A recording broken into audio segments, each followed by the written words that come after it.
with the exception of energy products, which will be tariffed at 10%.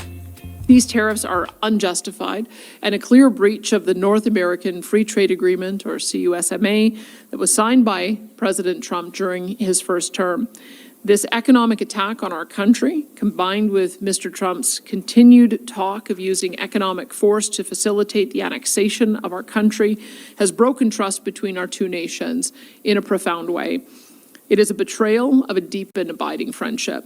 Albertans have bonds of family and friendship and business with Americans that span well over 100 years of shared history. We have always appreciated and shared the American ideals of entrepreneurship and free markets and civil liberties. Albertans, like so many Americans, also feel a strong sense of identity and are fiercely independent, as our fellow Canadians are well aware. But let there be no mistake, as independent as we are, Albertans are strong and loyal Canadians. Thousands of Albertans have lost their lives fighting alongside our fellow Canadians to secure and protect our freedoms and our country. And we will not cast those freedoms and loyalties aside in response to the threat of economic pressure from a foreign government, even an historically friendly one. Albertans will decide our own destiny, free of coercion from any government. So today I'm announcing the following measures in response to the actions of the U.S. President. First, I've directed my cabinet to alter our procurement practices to ensure the government of Alberta, along with our agencies, school boards, crown corporations, and all Alberta municipalities, purchase all needed goods and services from Alberta companies, from Canadian companies, and from countries with which Canada has a free trade agreement that is being honored. Second, no further purchases of U.S. alcohol or new VLTs will be permitted through the AGLC until further notice. We'll just have to drink a bit more BC wine and Alberta craft beer and spirits, and that's just fine with us. Third, I'm directing my government to assist our grocers and other retailers with labeling all Canadian products in our stores and ask them to voluntarily purchase their stock from vendors in Alberta, Canada, or countries that we share free trade agreements with that are being honored. Our government will also augment these efforts with a substantial advertising campaign to assist Albertans to more easily access information about where various products on store shelves are from. I understand as well that there's at least 4 apps that have been created in recent weeks and months that can assist Albertans in doing this. And fourth, my government will enter into free trade and labor mobility agreements with every province that is willing to do so. The goal is to have no exceptions, just free trade and free movement of Canadian workers right across our province. I also want to point out that Canada has a secret weapon in this trade conflict with the United States, a trump card, so to speak. And it is located directly under our feet, and it is called Alberta Energy. You see, Alberta happens to have one of the largest deposits of oil and natural gas on the planet. It is significantly larger and far more accessible than the quickly declining oil and gas reserves located in the United States. Whether the U.S. president wishes to admit it or not, the United States not only needs our oil and gas today, they are also going to need it more and more with each passing year once they notice their declining domestic reserves and production are wholly insufficient to keep up with the energy demands of U.S. consumers and industry, let alone having anything left over to export as they do today. We in Alberta would love to increase the amount of oil and gas we send to our southern neighbors to help solve that problem for them. Currently, they buy about $100 billion a year of highly discounted oil from Alberta, which tens of thousands of U.S. workers and refineries then upgrade into $300 billion worth of value to sell around the world. We have made a lot of Americans very wealthy. It's in both of our countries' best interests to double the amount of Canadian crude moving south. It means more Canadian jobs, and even more American jobs. It means lower fuel prices for consumers and more U.S. and Canadian influence all around the world. In fact, we've been approached with several new pipeline proposals to take more Alberta oil and natural gas to the United States, given the U.S. president's stated goal of U.S. energy dominance. Stated simply, The U.S. cannot be anything approaching energy dominant without Canada supplying a portion of the oil and gas. It is just a fact. The Alberta government wants to facilitate and to partner with U.S. companies and even the U.S. government to achieve their energy goals. We really would. It is the ultimate win-win scenario for both of our countries as well as our citizens. But how can Alberta actively partner to expand pipeline access to the United States when its president just slapped a 10% tariff on our energy products and is devastating the other industries in our province and our country with a 25% tariff in violation of an agreement that same president signed in his first term in office? And the answer to that is we can't, and we won't. So until our U.S. friends come back to reality, we will focus on efforts and financial means to export one of the largest oil and gas deposits in the world elsewhere. We will look to our own nation's west and east and north coasts. We will partner with industry, provinces, First Nations, and the federal government to build multiple oil and gas pipelines to all of our coasts for the purpose of dramatically increasing Canadian energy sold to Asia and to Europe. And as soon as the U.S. government is prepared to respect our country and to treat us as allies and partners again, we will welcome the opportunity to partner with them to achieve North American energy dominance. Of course, for this strategy to work in Alberta, we will need to see a significant attitude adjustment from many of our fellow Canadian political leaders with respect to the importance of unlocking and exporting Canadian energy around the world. But I'm confident that Canadians want exactly that right now, and that they will elect politicians who share that view regardless of who they may have supported previously. Alberta is counting on it. No nation on earth has more resource wealth per person than Canada. We have the potential to be an energy and economic juggernaut, able to punch well above our weight class in virtually anything, from energy to manufacturing to technology to military defense. As Canadians, if we're going to survive this dispute with our neighbors in the short term and win in the long term, we must commit to this strategy. No more excuses. It's time to start building pipe, developing resources, and constructing new ports on every coast without further delay. And as for existing oil and gas sent to the United States, Alberta does not and will not support cutting off or taxing Canadian companies on existing energy exports to the United States, and that's for two key reasons. First, doing so will hurt Canadians far worse than Americans should the U.S. retaliate in kind, which they will. The United States retaliation would most especially hurt those in Ontario and Quebec, which still rely on importing fuel from the United States, largely due to the cancellation of the Energy East pipeline project. If we had Energy East, then cutting off or taxing Alberta crude without Energy East, cutting off or taxing Alberta crude going south is utterly self-defeating. But also importantly, U.S. polls are showing that the Trump tariffs, especially against Canada, are not at all popular with the American public, certainly not popular with the stock market. And that unpopularity is growing and will continue to grow daily as these self-destructive tariffs drive up the cost of food and fuel and housing and almost everything else for American consumers. Cutting off energy entirely would make Canada the bad guy for Americans, and we don't want that. We want the Americans to blame their struggles on the actual source of their problems, that being the Trump tariffs. So instead, every Canadian leader should be engaging with the American people, their governors, and members of Congress to use their power and their influence to reverse the tariffs.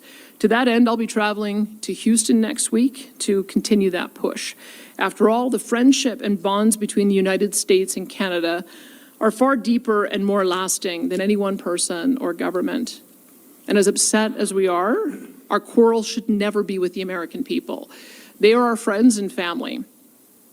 Now, finally, my fellow Albertans, I'm not going to sugarcoat things. The road ahead is very bumpy. If these tariffs continue for months or longer, there will be significant job losses. There will be higher inflation and lost opportunity. And there will be large budget deficits as our government seeks to cushion the blow for Albertans while ensuring that we continue to provide the public services and infrastructure that you and your families rely on. But let me also say that there is not a shred of doubt in my mind that we will prevail. We are a strong and free people. We stick together and we help one another when the going gets tough. We are relentlessly innovative and we find ways to overcome virtually any challenge placed before us. We always find a way, and we will do so again.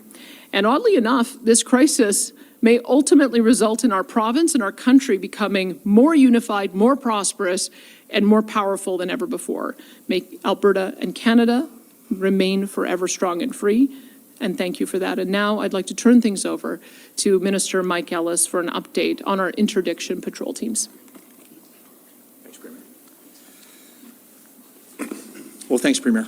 Certainly a pleasure to be alongside Premier Danielle Smith, Minister Amory, Minister Dreeshen, MLA Wright, right here in Medicine Hat. I also want to thank Inspector Ken Howdle with the Alberta Sheriffs for joining us here today. After announcing Alberta's swift action to strengthen security along the southern border at the end of last year, I'm pleased to report that we are delivering on that commitment.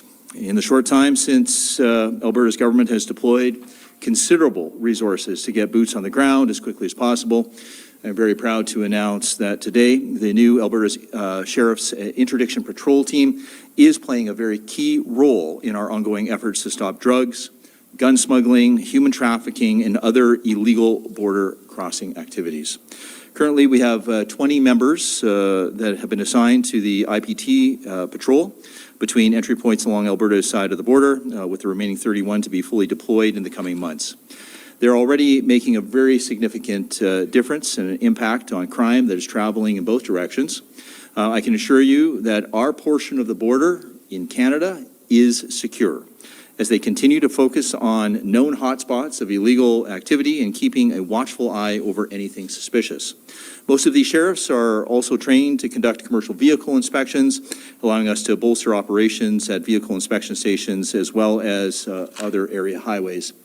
Commercial vehicles are commonly used to smuggle these drugs and illegal weapons and, unfortunately, people. Our increased presence at the inspection station sends a very clear message that cross-border crime will be promptly identified and disrupted. I've said this many times before, Alberta is not and will never be a haven for criminal activity, and the IPT team is helping to ensure this remains so. In short, it's in short time since the IPT was announced, we've made significant progress. The staff secure state-of-the-art equipment, as well as the IPT, which is already making a tangible impact at the border. Hiring for the team remains ongoing. As I've said, we're on track to fill these remaining vacant positions in the coming months. And later this month, we're going to see 14 new members assigned to the patrol the border. We also continue to work with the RCMP as well as the Canadian Border Services, again, to secure our border. We'll continue to source and deploy the technology and resources needed to ensure the IPT can operate effectively. And of course, procurement, as the Premier mentioned, is underway for additional tools and equipment, including drones, night vision technology, and patrol dogs. And we'll be focusing on Canadian suppliers, or essentially not American suppliers when it comes to these procurement processes. Our steadfast focus, of course, on getting IPT boots on the ground is already making a difference in our communities and in transportation corridors. For example, recent traffic stops conducted by the IPT members have apprehended drug traffickers, individuals wanted outstanding warrants, and have removed several impaired drivers from the road. In one instance, a stop was conducted involving a vehicle without a province registration with an intervention into human trafficking, which is unfortunately occurring at our border a little too often than we would like. Our government has been tackling the fentanyl crisis with a multi-pronged approach. Not only do we have our teams here at the border, but we also have been working with municipalities right across Alberta to align community peace officers and police of jurisdiction to combat social and civil disorder, and also our alert team, which is doing a phenomenal job, funded by Alberta's government, has been combating organized crime and fentanyl in the province, and we have seen a lot of success with alert, with the removal of fentanyl super labs, and we have responded to President Trump's concerns regarding fentanyl. Here in Alberta, we are making sure that fentanyl is not an issue. Thanks to the government's $29 million investment in budget 2025 for IPT, we now have more boots on the ground to detect and intervene with these crimes, and I can proudly say that our border here in Alberta is indeed secure. With the swift action to get these boots immediately on the ground and more soon to come, Albertans are going to make sure that we focus on safety and security, and this will always be non-negotiable under this government. We're going to continue to do whatever it takes to crack down on illegal activity and that are taking place at our shared border. The work of the public safety is one part to our government's action, and with that, I'd like to invite my good friend, Minister Devin Dreeshen, to the podium to say a few words. Well, thank you very much. It's great to be here this afternoon to share what Alberta Transportation and Economic Corridors is doing our part on our southern border with the United States. We are building 3 new vehicle inspection stations near the border to give our sheriffs dedicated facilities to inspect commercial vehicles, whether they are crossing into the United States or coming into Canada. Now, these stations will be located at Highway 1 at Dunmore in Cypress County, Highway 3 at Burmis in the municipality of Crow's Nest Pass, and Highway 4 near Coots in the county of Warner. And we've dedicated $15 million over the next 2 years in Budget 25 for these improvements. Now, these stations will include enhanced lanes for vehicle inspection and new buildings for year-round inspections. This is an added layer in addition to the existing border stations. And we are also working closely with our highway maintenance contractor to add yet another layer of border security. Security doesn't always have to be complicated or high-tech. A lot of it is based on people.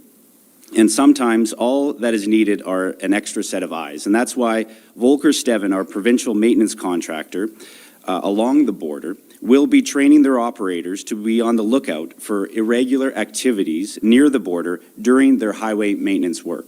Now, Volker has about 50 operators that work along the border, and they will now be trained to look for and report any suspicious border activity.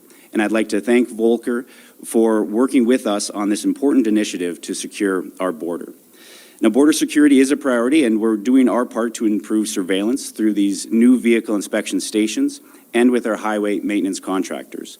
Both of these efforts will support Alberta's interdiction patrol team, and we look forward to doing our part in boosting law enforcement as we work to secure Alberta's international border from illegal entry, drugs, and guns. Thank you very much, and right now I'd like to invite Alberta's Justice Minister Mickey Amery to the podium. Thank you.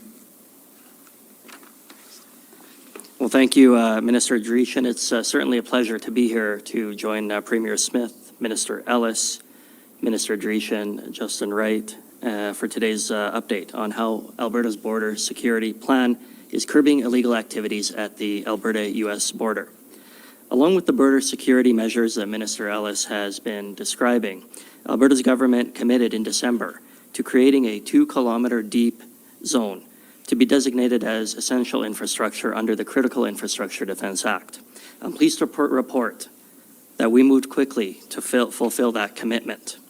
At the end of January, we amended the Critical Infrastructure Defense Regulation to designate a critical border zone north of the entire Alberta United States border as essential infrastructure. The Critical Infrastructure Defense Act protects essential infrastructure from trespassing, interference, and damage that could cause significant public safety concerns, social, economic, and environmental consequences. The Act allows Cabinet to make regulations that prescribe buildings, structures, devices, or other things as essential infrastructure. This regulation-making power allows government to respond quickly to emerging events and needs. And a quick response is exactly what our current situation calls for. The international border is critical to Alberta's security, economy, and society. Designating a 2-kilometer border zone as essential infrastructure helps protect public safety and Alberta's economic prosperity by giving peace officers additional tools to address trespassing, interference, and damage. I would like to be clear that any individual who is legally working, living, or traveling in this area may continue to do so. The Critical Infrastructure Defense Regulation will apply when people have no lawful right, justification, or excuse to be in an area. I would like to be also clear that the government does not direct law enforcement on when or how to enforce the Critical Infrastructure Defense Act. It is up to law enforcement to assess the situation and act accordingly. Under the Critical Infrastructure Defense Act, a peace officer may arrest any person who the peace officer finds willfully entering onto essential infrastructure without a lawful right, justification, or excuse. This option is just one of a number of legal tools that the interdiction patrol teams disposal that provides the ability to make an arrest. And it further ensures that the team is well equipped to carry out its important duties. Public safety and Alberta's economic prosperity remain this government's two highest priorities. Enhancing security in the area near the international border is a crucial step in addressing both of these priorities, and Alberta's government has been working quickly to protect our border.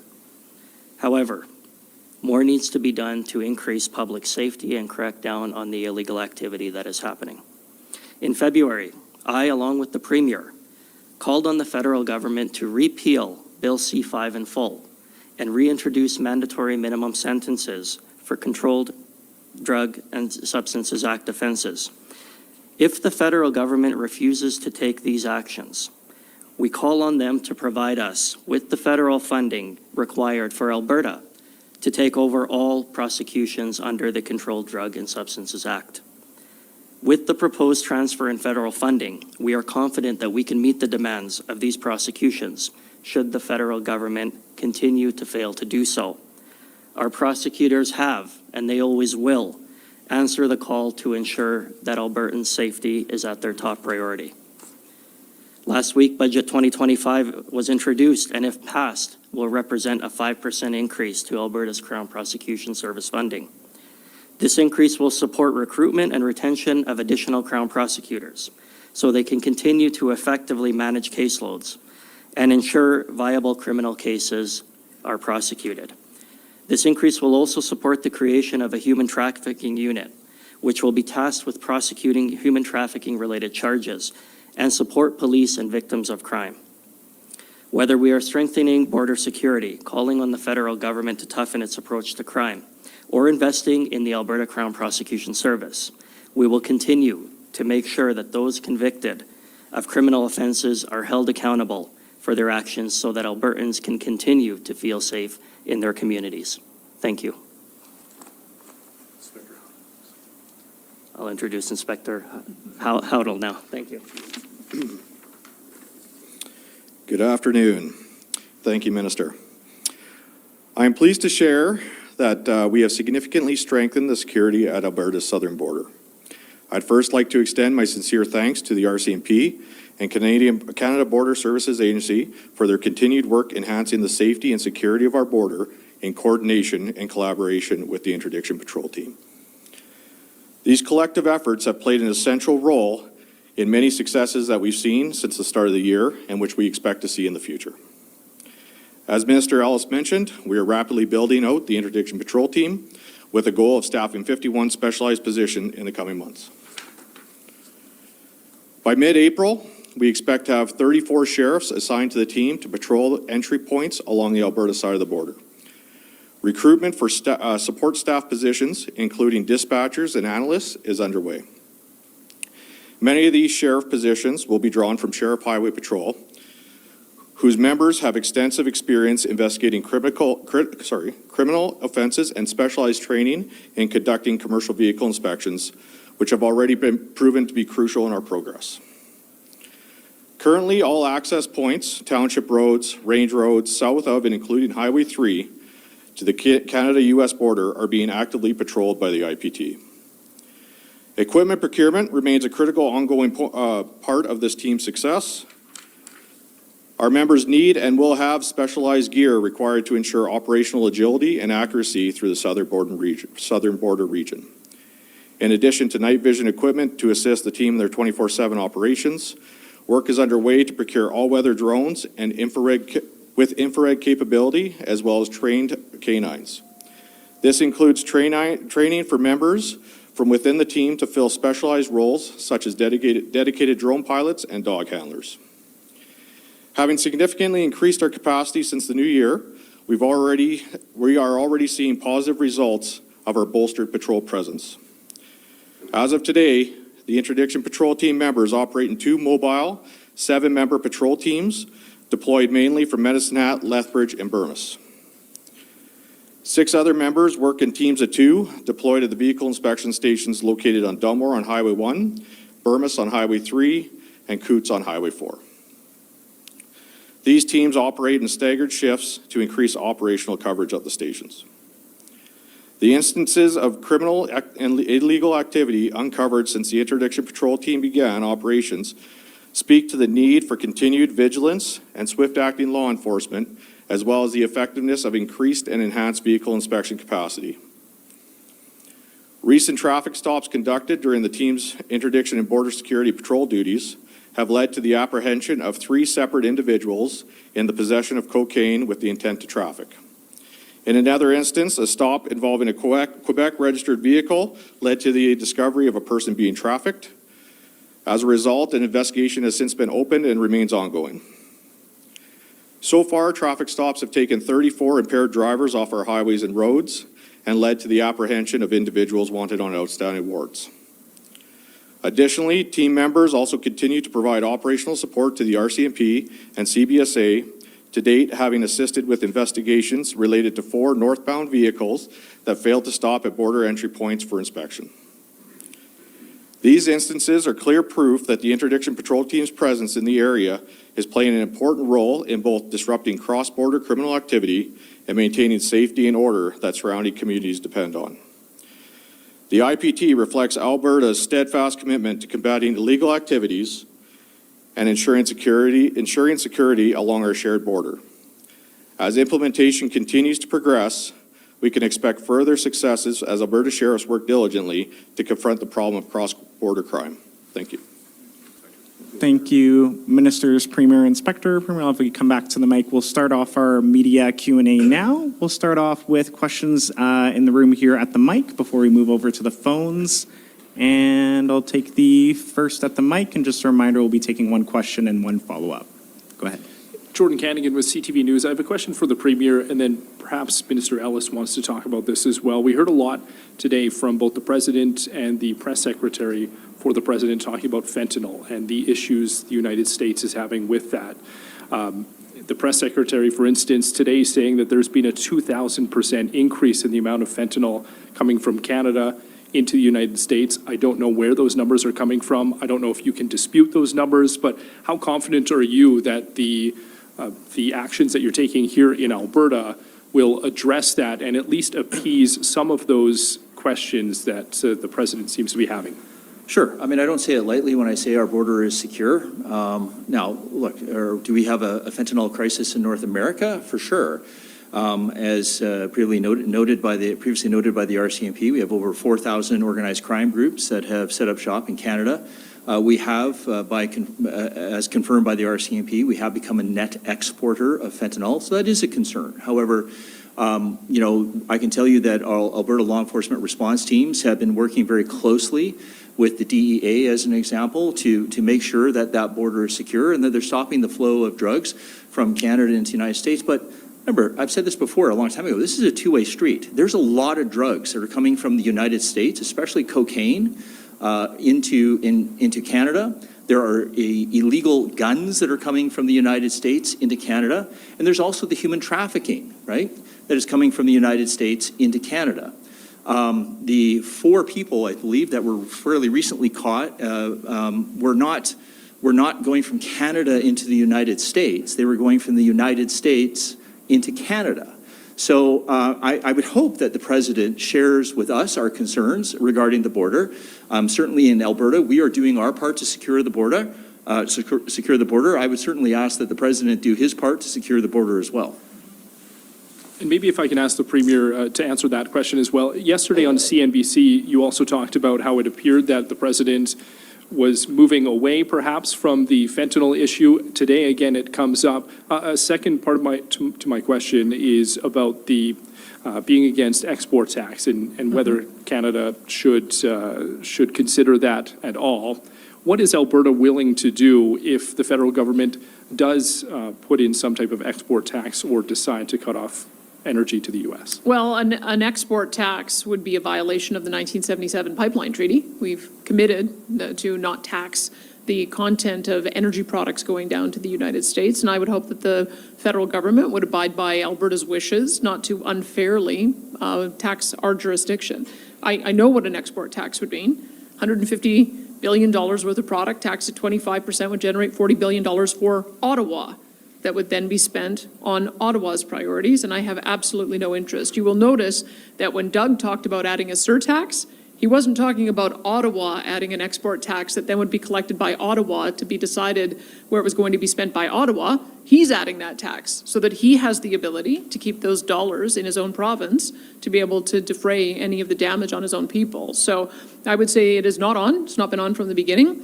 And you do not demonstrate that you are a reliable supplier of energy products to our most important trading partner by acting in that kind of erratic way. So there's no circumstance under which I would support an export tax.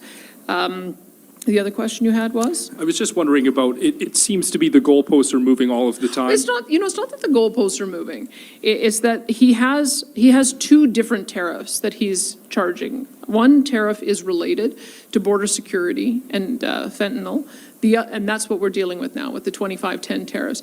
The other issues that are coming up in the context of trade irritants that will be needed to be discussed in the context of a renegotiated Canada-U.S. free trade agreement. Sometimes when he speaks, he intermingles those two, but there's very clearly a long list of grievances that the U.S. president has. I would put it to you that I think Alberta has done its part in matching the effort that the Americans want to see. And I was just in Coots, and I can tell you, I can affirm what Mike is saying. The issue that we're facing in Alberta at our border appears to be drugs coming up from Canada, or from the U.S. into Canada, whether it's cocaine or crystal meth.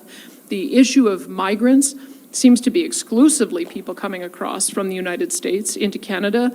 A woman in the room said that, 2 or 3 times a year, she sees families with suitcases. And I asked the room full of about 200 people, how many people experience the same, and almost everyone lifted their hand. So there are hundreds of people, potentially, who are coming across from the United States into Canada, and we are not seeing the same in reverse.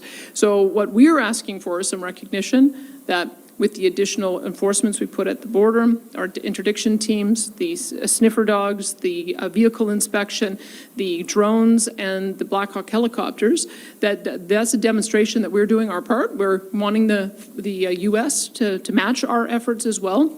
And let's stamp out the scourge of fentanyl. We all want to eliminate it. But it's going to take a joint effort working collaboratively. And I think some recognition that it is a two-way street.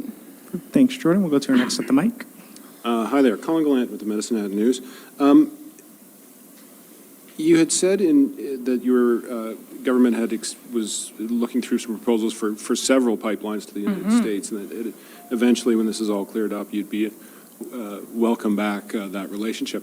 What would it take in terms of guarantees from the United States that this sort of thing wouldn't just happen again, for you to move ahead on those pipeline proposals? Well, I think we need to have the same kind of tariff-free relationship on the bulk of our goods that we had prior to March the 4th. I mean, when you look at the Canada-U.S. free trade agreement, there are some areas that are tariffed, but it's about a 96% tariff-free relationship.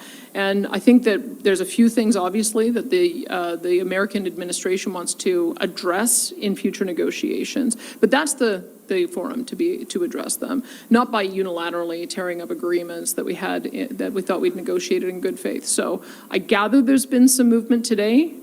Before I was just monitoring Twitter, which you seem to have to do every 2 hours to figure out what is happening on this issue. But it seems like the 3 major American auto manufacturers have convinced the U.S. president that they would shut down in 8 days if they didn't get some reprieve from the auto tariffs. And so it sounds to me like that has also been moved a month. So those are the kind of things that demonstrate to me that there is the ability for our allies and friends in the United States, among the elected representatives, consumer groups, as well as industry groups to make the case about this strong relationship. We had some success already in making that case on energy resources. It's why there's a lower tariff on energy.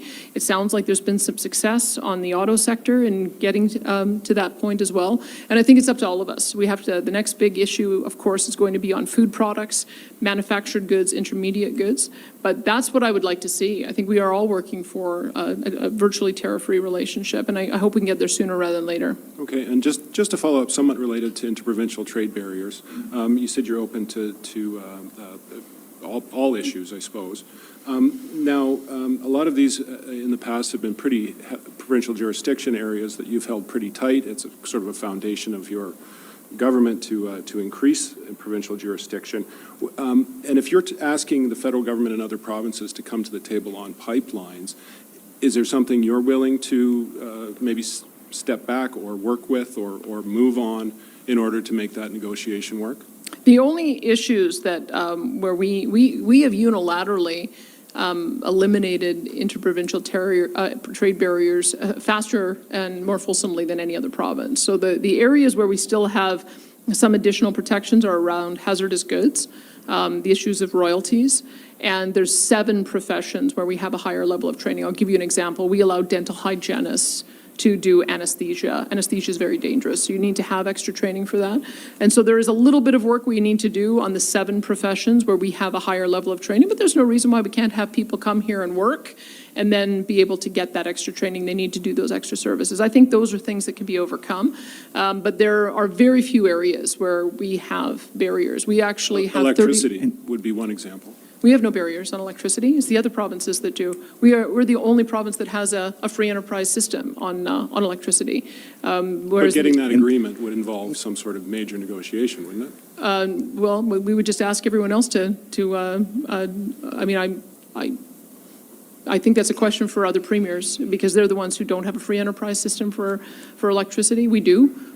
We have a multitude of companies that are generators. We've got a free enterprise system where different companies are offering transmission, distribution, as well as retail. So anyone is allowed to come here and go through our process to propose. We don't have barriers there. Thank you. We're going to take one more from the mic and then take a few questions from the phone. Adam McVicker with Global News Calgary. Hi, Premier. Hi. One of the aspects you mentioned there at the start was about some of the steps, number one, procurement, but also with AGLC and alcohol and VLTs. How significant of a step is this, and how will Albertans maybe notice a step like this here in this province? Well, I can tell you that there's $292 million worth of liquor products, U.S. liquor products sold in Alberta in the 23-24 fiscal year. Generated $84 million of markup revenue for the province. And so if you look at that quantum here and then just imagine that we're about 12% of the population, all of the other provinces are doing the same. So I would suggest that it's probably in total somewhere between $2 and $3 billion of impact across a multitude of providers of these products. And we do know that these are the kind of things in the past that has gotten various producers to call their Congress representatives and put some pressure. And so that's part of what we're doing. What we did in identifying some of our issues in supporting, first off, the $30 billion worth of tariffs, it was identifying those products which are easily replaceable with other products so that it does not inconvenience Canadian consumers or doesn't end up pricing them out. And I would say that all of these products that AGLC produces, that there are reasonable equivalents from Canadian jurisdictions as well as other jurisdictions that honor the free trade agreements we have with them. And just as a follow-up related to the border, Yeah. how many of these plans have been ongoing, and how many are now in response to this tariff threat at this point? Yeah, thanks, Adam. Appreciate the question. Look, the Premier put this in my mandate letter. We had been working on this for quite some time. You know, his meaning President Trump's maybe original tweet had kind of maybe expedited the process, we'll say. But, you know, we'd been planning this for some time, which is why we were able to get these folks trained and deployed and out in probably sooner than anywhere else in Canada. Most of these officers have commercial vehicle training, interdiction training, so really it became more of a kind of an operational / union thing where we're just making sure that we're getting deployed out there. But yeah, it was not in direct response to the president. We've always had concerns regarding the border. And as one of your previous colleagues has stated, the reason why the premier put in there is because we had concerns in Alberta that illegal drugs, illegal guns, and human trafficking was coming from the border into Alberta. And so we wanted to assist the CBSA and assist the National RCMP to try to put a stop to that. Thanks. Thank you. And we'll take some questions from the phone now. Operator, could you put through our first caller, please? The first question comes from Chris Barco of the Calgary Herald. Your line is already open. Hi, Premier. Thanks for taking my question. You said earlier that you've been approached with several new pipeline proposals to take Alberta oil and gas into the United States. What will be your approach to these projects, whether they are a proposal like Keystone XL or Enbridge's current plans to increase its mainline capacity, given the fact that tariffs are in place right now? We did a joint announcement, as you probably saw, at the beginning of January with Enbridge. They have a very comprehensive package of proposals that, if all of them went ahead, would result in a significant increase in the amount of oil they're able to take to the United States. There's also South Bow, which has the previous infrastructure from the Keystone from TC Energy on the oil side. I know that they are contemplating a proposal as well. And there's a number of American partners that could potentially partner with our company. So I have a proposal that I'm readying to present to the U.S. administration at a time when these tariffs are removed, to let them know that we are supportive in working towards increasing the amount of oil going to the U.S. I think with the combination of proposals I've seen, we could potentially see an increase of 2 million barrels or more per day increase by 2030. But none of those conversations can happen while we have 25% tariffs on our food producers, on our manufacturers, on our chemical producers, on all of the other consumer group or consumables that are tariffed under the current situation. So I think there's a quid pro quo. If we want to work together as partners, then we've got to be partners, and we've got to go back to having a tariff-free relationship.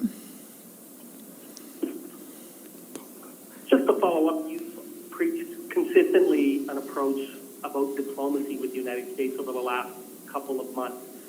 Do you think that has failed? Do you think that has to shift now? No, it's been successful. The fact that we saw a 10% tariff rate instead of 25% is a recognition, I think, that energy resources, whether it's oil and gas or critical minerals or electricity, are vital components of U.S. success. That's what we're arguing, is that if you want to be able to exert American influence internationally, geopolitically, through oil exports, you need Canadian oil to be able to backfill so that American consumers are protected. We very successfully made the case that there were a multitude of refineries that would shut down potentially with 25% tariffs, and it would certainly cause an increase in the cost of fuel. I just saw a story today that even 10% tariffs are going to increase the cost of gasoline by 30 cents a gallon in some jurisdictions. I think that message was heard loud and clear. It could have potentially been almost 3 times higher than that. So I would say that we've been able to be successful on making some of those arguments. I think we can make them for food. I think we can make them for intermediate products. But it does take us working with our American counterparts in business as well as in various levels of elected office to press the point for us. I have confidence that we can be successful on that. Just look at what happened today with a reprieve on auto tariffs. I think the more the stock market responds in a negative fashion, the more consumers demonstrate that they're going to be hurt, the more industry voices that speak up. I think that that's going to get us to a place where we can get to where I think we really need to be, which is renegotiating the Canada-U.S. Free Trade Agreement and dealing with some of these irritants so that both countries can get on to other issues. Thanks, Chris. And we just have time for 2 more questions. We're going to take 2 more from the phones. Operator, could you put through our next question, please? Your next question comes from Rahim Mohammed of National Post. Your line is already open. Hi, Premier. This question is for the Premier. So you and Commerce Secretary Howard Lutnick were both on CNBC yesterday. I don't know if it was back-to-back segments. I think you were a bit earlier. In Lutnick's interview, he seemed to suggest that for the U.S. to back off on tariffs on Canada to Mexico, he wouldn't just need to see improved outcomes at the border, but he'd be looking for a statistical decrease in autopsy deaths from fentanyl. Do you think that's a reasonable bar to hold Canada, and for that matter, Mexico to? Do you think Canada can, be held responsible for fentanyl deaths in the United States, even ones that can't be linked to Canadian products? I guess you'd have to believe that there's no organized crime or cartels operating in America if that was the case. I mean, it seems to me that when we look at where the opioid crisis began, it began because of a pharmaceutical company being irresponsible in marketing it.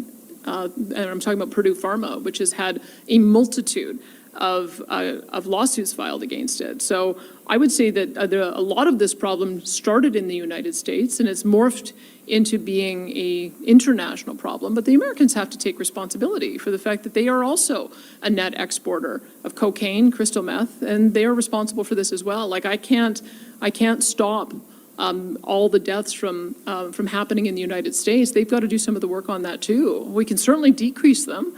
As we've demonstrated in Alberta, our approach with our recovery-oriented system of care, getting people on Suboxone and Sublocade, putting people into treatment when they're in corrections facilities, having recovery communities that we're continuing to grow, and all of those various ways of being able to support people in recovery has reduced our opioid deaths by 40%.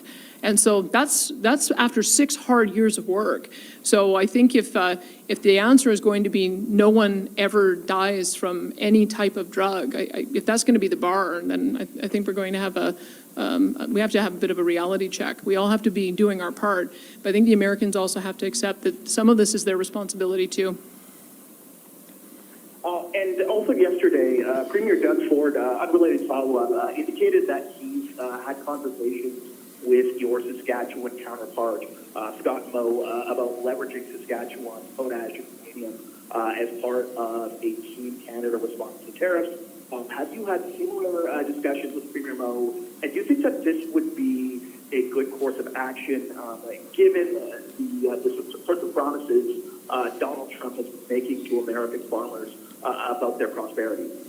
I would say that there's 2 ways that we can address the issue of the trade deficit. That seems to be one of the other things that keeps coming up. The Americans seem to be very concerned that, depending on their calculations, that we do not buy as much stuff from them as they buy from us. I don't think that's true, quite frankly. I think if you take out oil and gas, which they clearly need as a raw material, we actually buy more goods and services from the United States, $58 billion more. So I think if you did that calculation, we come out pretty good on that. And so, but if there's some desire to see that be zero, even when you include energy, I guess as I said, there's only 2 options. We figure out ways to buy more from the United States, and I think we can. I mean, I think we need to do more military investment. We can do more procurement that way. We need to build icebreakers. There's lots of components that go into military material that we can also purchase. And so I think that there is a way for us to bridge our NATO gap and buy more from the Americans and also reduce that trade deficit. The other option is we sell them less. We sell them less oil, we sell them less gas, we sell them less critical minerals, we sell them less aluminum, we sell them less nickel, we sell them less uranium, and that's another pathway that we can go down. But I don't think, quite frankly, that is the direction that is good for either of our 2 nations. And so I would far prefer to have a constructive conversation about how we can increase the amount of bilateral trade both ways. Thank you. And we have time for one last question. We're going to take one more from the phones. Operator, could you put through our next caller, please? Your next question comes from Robert Tuttle of Bloomberg News. Your line is already open. Yes, hi, Premier. I just want to ask you on the issue. I know you said no to tax, export tax, no to cutting off energy, but would you contemplate at all, or would you rule out any kind of curtailment in oil exports, just a curtailment of any kind, even if this thing escalates? I don't know that that's necessary. I mean, a couple things. As I mentioned, we can always choose to sell our products to other markets. And so the Enbridge line, as a for instance, they transport 3.5 million barrels of our oil all the way to the Gulf Coast. If the Americans don't want to buy it, then we can sell it to other trading partners. We could sell it to India, we could sell it to Spain, we could sell it to other countries that have heavy oil refineries. If that's what they'd like us to do, I've already told them, I'm happy to sell our product somewhere else if they don't want to buy it. We can also do the same thing with Trans Mountain. Trans Mountain, the bulk of the product is going to the United States because the Americans don't have pipelines to their west coast, and so California and Washington and Oregon are cut off. And so they're getting Canadian oil out of Trans Mountain Pipeline in order to be able to feed those refineries. If they don't want that, then I guess we could also, as I say, redirect that to other jurisdictions who do want it. If that's the conversation they want to have, then we can have that conversation. But I don't see any reason why our producers and our Alberta ratepayers should be penalized. I think if we've got a valuable product, then let's sell it to those who want it. And let's try to find a way to get those to new markets. Okay, and also on the issue of, you said right now we're halting anything on pipelines into the U.S. while these tariffs go on, but you also said you want to get more oil to the coasts, but north, east, west, and north. What specifically can Alberta do given the regulatory challenges and the amount? I mean, there have been talk of an energy emergency, declaring something like that. I mean, and even if you did get rid of all these hurdles, the stuffing would be built for a number of years. I mean, what do you envision in regard to building such pipelines or getting more oil to the coast? I can tell you there's a real spirit of collaboration among the premiers, and it's a really constructive table that we've had at the Council of the Federation. We've had some pretty honest conversations about it. So I would say that we've already demonstrated that it's been a little rocky, but we did demonstrate that there was a pathway to getting Trans Mountain twinned. There was a pathway to getting Coastal GasLink built. There's several other LNG projects that are on the go that I would like to continue working with Premier David Eby on. And I just saw a new proposal for either a Northern Gateway 2.0 or a spur line coming off of the Trans Mountain Pipeline. Those are the kind of things we talk about with British Columbia.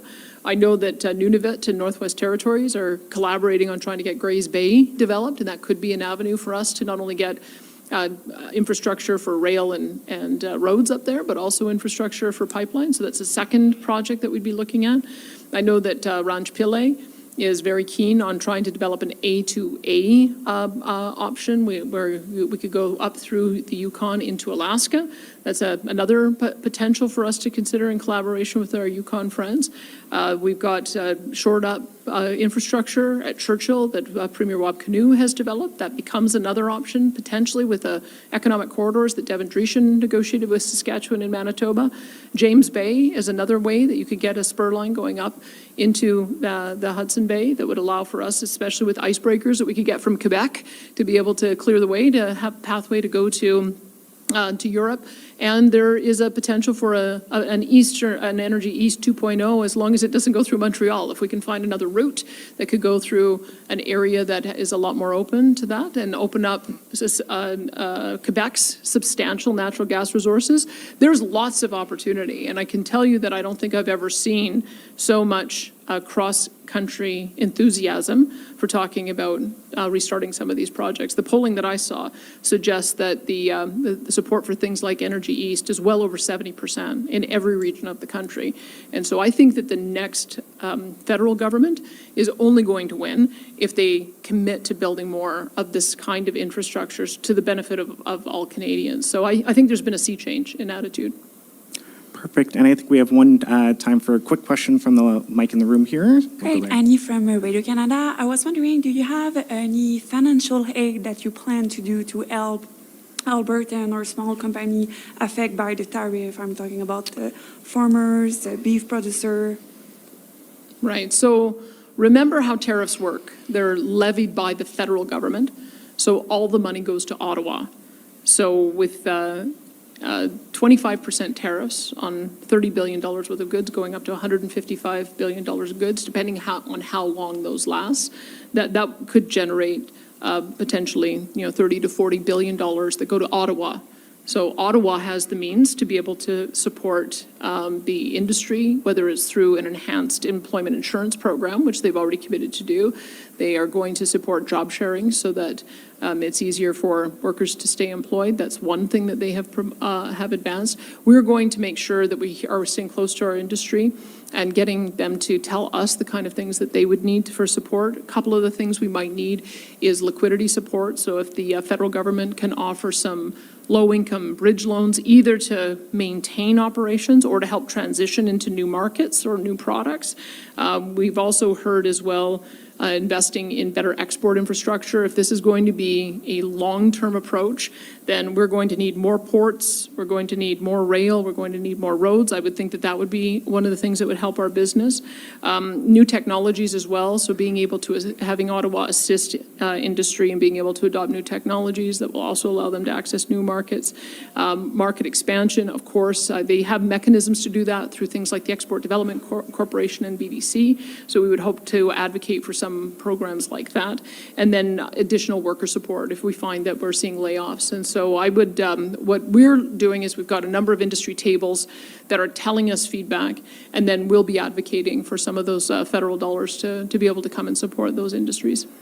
But do you plan to put some money on the table to help Alberta? We've put money on the table. We have a $5 billion deficit we're forecasting, including $1.2 billion worth of tax cuts that we're giving directly to our citizens so that they have $1,500 per family able to be able to ward off some of the tariff threats. So we've put $5 billion on the table, ready to help.